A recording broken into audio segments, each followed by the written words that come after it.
Hello listeners, welcome to the online class of zoology.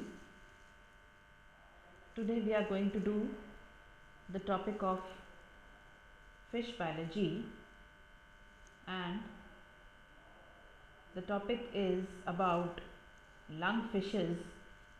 And you all know that we have already done some lectures on it regarding its general description, then origin, then about the general characteristics, then about the classification, then about the fossil Dipterus.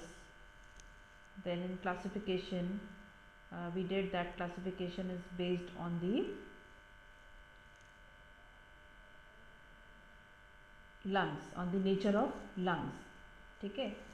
Then आपको बताया था कि पूरे डिप्नोन्स में अब तक जो evolution रहा है उसमें 3 फिशेज ही केवल सर्वाइव कर रही हैं जो कि जोग्राफिकली आइसोलेटेड है, यानी कि एक फ़िश अफ्रीका में पाई जाती है, तो एक ऑस्ट्रेलिया में, तो एक अमेरिका में. इस तरह से दूर दूर ये पाई जाती हैं और ये केवल 3 मॉडर्न डिप्नोन्स हैं जो कि इस लैंड पे मिलती है. ठीक है. फिर आपको तीनों की डिटेल्स मैंने आपको बताई थी, यानी कि प्रोटोप्टेरस, न्यूसीरेटोडस एंड लेपिडोसायरन. ये 3 जो फिशेस हैं इनके बारे में अपन ने डिटेल में पढ़ा था. Then we started about the biology of dipnoans. और बायोलॉजी में एक क्लास में मैंने आपको एक्सटर्नल फीचर्स डिप्नोन्स के, जो कि क्या जनरल एक्सटर्नल फीचर्स हैं वो बताए थे, और उसका जो डाइजेस्टिव सिस्टम है उसके बारे में आपको बताया था. फिर आपको मैंने एंडोस्केलेटन जो है वो एक क्लास पूरी ली थी. एंडोस्केलेटन बताया था कि किस तरह से उसका जो कार्टिलेजिनस स्केलेटन होता है उसका मोस्टली, और फिर नोटोकॉर्ड के बारे में बताया था, देन वर्टेब्रल कॉलम के बारे में बताया था, देन थोड़ा सा स्कल के बारे में, देन उसका डेंटेशन के बारे में, ये सब अपन ने किया था.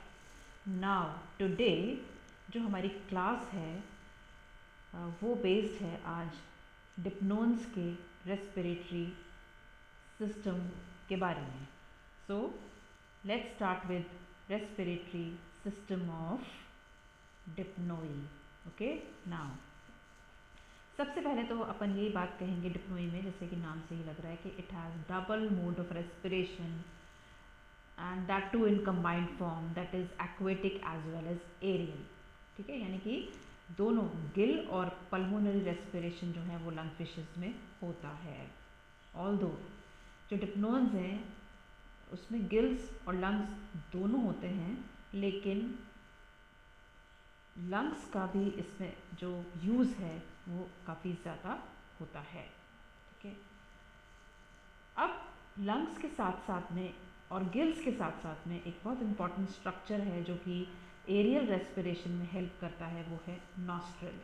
That is nostrils. ओके.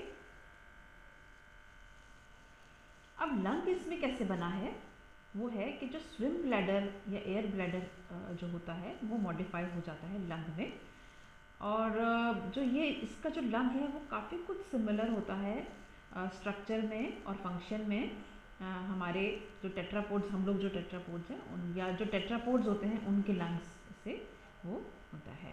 ठीक है. यानी कि जो एम्फीबियंस हैं या जो रेप्टाइल्स हैं, ठीक है, इनसे काफ़ी कुछ मिलता जुलता होता है. ठीक है. समझ रहे हो. जो वॉल्स होती हैं लंग्स की डिप्नोन्स में, दैट कंटेन्स मसल फाइबर्स. ठीक है. और जो स्विम ब्लैडर कैसे डेवलप होता है, it develops as a median ventral outgrowth of the oesophagus. Okay. Oesophagus पता है ना आपको क्या है? It is the part of the digestive system जो कि मैंने आपको कराया था. So the swim bladder develops as a median ventral outgrowth of the oesophagus. And naturally respiration में, क्योंकि ऑक्सीजन और कार्बन डाइऑक्साइड दोनों का आदान प्रदान होता है, ऑक्सीजन बहुत ज़्यादा ज़रूरी है. और क्योंकि ऑक्सीजन पूरे बॉडी में रिक्वायर्ड होती है, नेसेसिटी होती है, तो जो ऑक्सीजन क्योंकि ब्लड में एब्जॉर्ब होनी ज़रूरी होती है, इसलिए लंग जो होते हैं वो हाईली वेस्क्यूलर होता है।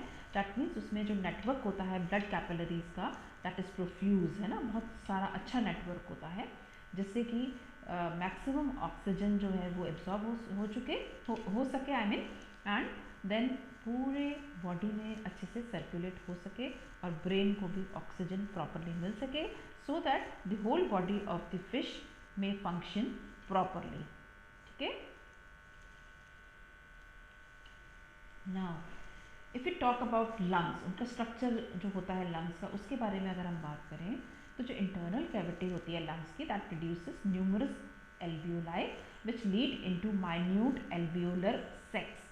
ठीक है, माइन्यूट एल्वियोलर सेक्स में होता है। अब एक्चुअली इसका जो डायग्राम है ये मैं आपको जो लास्ट वाली स्लाइड है उसमें आपको बताऊंगी, तो उसमें और आपको क्लियर हो जाएगा कि जो इंटरनल कैविटी होती है that is produced into alveoli.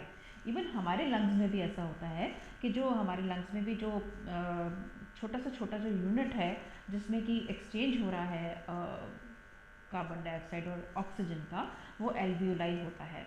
ठीक है, तो in this case also the internal cavity जो है that is produced into numerous alveoli which lead into the minute alveolar sex. ठीक है, सेक्यूलाई कहलाता है वो।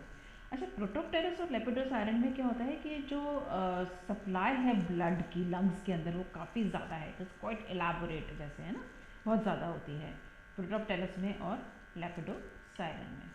ठीक है, क्योंकि उसका रीज़न ये है जो कि मैं आपको बाद में बताऊंगी कि इसमें एरियल रेस्पिरेशन जो है वो डोमिनेट कर रहा है ना। एक्वेटिक इतना नहीं होता है, वो बहुत ही कम यूज़ होता है, मेनली क्योंकि it depends on the aerial respiration, तो इसलिए इसके अंदर जो सप्लाई ऑफ ब्लड है वो बहुत ज़्यादा होता है, प्रोफ्यूज होता है, एलाबोरेट होता है।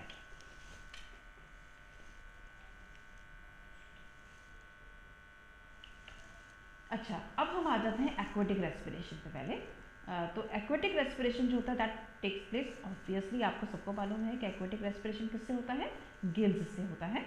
अब हम सबसे पहले नियोसेरेटोडस की बात करेंगे, क्योंकि नियोसेरेटोडस जो है वो ज़्यादातर गिल्स पे डिपेंड रहता है, उसका एरियल रेस्पिरेशन बहुत कम होता है। ठीक है, मेनली जो एरियल रेस्पिरेशन है वो मैंने अभी आपको बताया है कि वो किसमें होता है, प्रोटोप्टेरस एंड लेपिडोसायरन में मेनली होता है। लेकिन नियोसेरेटोडस क्योंकि मेनली एक्वेटिक रेस्पिरेशन में डिपेंडेंट है, तो इसलिए इसके अंदर 4 पेयर्स ऑफ गिल्स जो हैं वो अच्छे से वर्क करते हैं। ठीक है, हाँ, जैसे कि यहाँ पे नीचे लिखा हुआ है कि प्रोटोप्टेरस एंड लेपिडोसायरस से obtain 98% of their oxygen from the air, लेकिन नियोसेरेटोडस जो है वो एक्वेटिक रेस्पिरेशन पे ज़्यादा डिपेंडेंट होता है। प्रोटोप्टेरस में देयर आर 6 ब्रैंकियल आर्चेस। ठीक है, 6 ब्रैंकियल आर्चेस होते हैं और 5 गिल स्लिट्स प्रेजेंट होते हैं प्रोटोप्टेरस में। और लेकिन जो ये है कि 4th और 5th जो आर्च है उसके अंदर गिल फिलामेंट्स होते हैं, केवल 4th and 5th arches they bear gill filaments. There is an anterior hemibranch on the hyoid arch, है ना, हायोइड आर्च के ऊपर एंटीरियर हेमीब्रैंक होता है। और 6th ब्रैंकियल आर्च जो होता है इसमें प्रोटोप्टेरस में, उसमें पोस्टीरियर हेमीब्रैंक होता है, अगर हम प्रोटोप्टेरस की बात करें तो। ठीक है, नियोसेरेटोडस में 4 pairs of gills are found and each branchial arch bears a double row of gill filaments। ठीक है, 4 मतलब नियोसेरेटोडस में 4 पेयर्स होते हैं गिल्स के, और हर ब्रैंकियल आर्च जो है वो double row of gill filaments bear करता है। क्योंकि मैंने बताया ना कि नियोसेरेटोडस में क्या है, मेनली क्या है, एक्वेटिक रेस्पिरेशन इसमें मेनली होती है। हालांकि इसका जो 5th आर्च है वो उसमें गिल नहीं होता है। ठीक है, प्रोटोप्टेरस के अंदर gill filaments are not active, इतने एक्टिव नहीं होते, प्रेजेंट जरूर है but they are not active for aquatic respiration. उनका जो मेन फंक्शन है that is attributed to the excretion of metabolic carbon dioxide.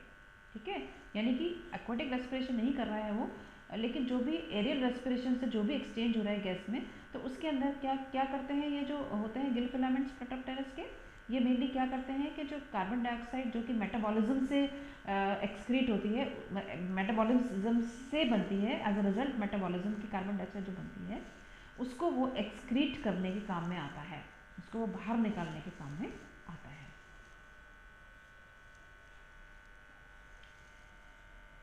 जो प्रोटोप्टेरस है it depends more on aerial respiration and may die if prevented from reaching the surface to inhale atmospheric air। ठीक है, यानी कि प्रोटॉप्टेरस जो है वो ज़्यादातर किस पे डिपेंड कर रहा है, एरियल रेस्पिरेशन पे। और आप देखिए अगर इसको रोक दिया जाए कि वो सरफेस पे आकर के एयर ग्रास्प ना करे तो इट मे डाई, है ना, वो मर सकती है। इसलिए Protopterus depends more on aerial respiration and may die if prevented from reaching the surface to inhale atmospheric air. Okay, अब एरियल रेस्पिरेशन जो है that is perform by two lungs किसमें, प्रोटॉप्टेरस में और लेपिडोसाइरम में 2 लंग्स होते हैं जिसमें कि वो एरियल रेस्पिरेशन हो रहा है, और नियस सीरेटोडस में 1 लंग प्रेजेंट होता है। और मैंने आपको बताया भी था कि इसी बेसिस पे इनका क्लासिफिकेशन के जो ऑर्डर्स हैं वो भी इसी पे डिपेंड है, जिससे मैंने आपको बताया था मोनोन्यूमोना and Dipneumona, if you remember. Okay, so this is like this. Now internally the cavity, जैसे मैं आपको पहले भी बताया था कि internally the cavity of each lung opens into small chamber called the alveoli. ठीक है, और एल्वियोलाई आगे जाके और कहाँ खुलते हैं, और भी छोटा चैम्बर होता है, बहुत ही छोटे छोटे चैम्बर होता है, दैट इज सेक्यूलाई या सेक्यूलस एक कहेंगे अपन।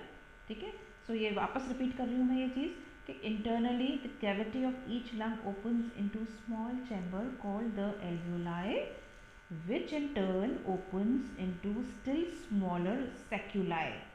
ठीक है, तो इस तरह से आपको ये चीज़ ध्यान रखनी है। नाउ द डायग्राम, अब डायग्राम में आप देखिए बहुत क्लियरली दिख रहा है कि लंग जो है वो दिख रहे हैं। ये प्रोटॉप्टेरस के लंग बताएं, प्रोटॉप्टेरस के 2 होते हैं ना लंग्स, पाइलोब्ड होते हैं वो, तो 2 लंग्स आपको दिख रहे हैं क्लियरली।